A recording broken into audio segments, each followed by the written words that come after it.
Hello everyone. In this video, I'll guide you through the seamless strategy of listing and successfully unloading rare in-game items, weapons, or gear for cold hard cash using the global G2G marketplace. First, ensure you have your digital inventory readily accessible inside the game and snap a few clear screenshots of the item's specific attributes to serve as your eventual proof of delivery.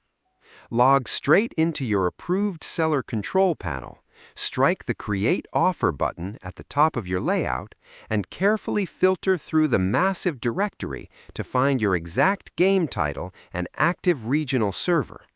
Select the Dedicated Items category, type in a highly descriptive title highlighting the item's specific rarity or enhancements, and set your stock count alongside a highly competitive price point to attract rapid buyer interest.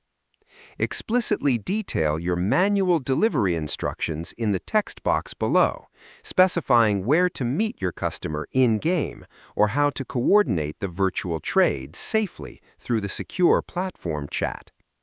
Once a buyer snaps up your item, fulfill the trade, upload your transaction screenshots as protective evidence right into your order log, and watch your completed sale earnings instantly clear. Subscribe the channel for more videos.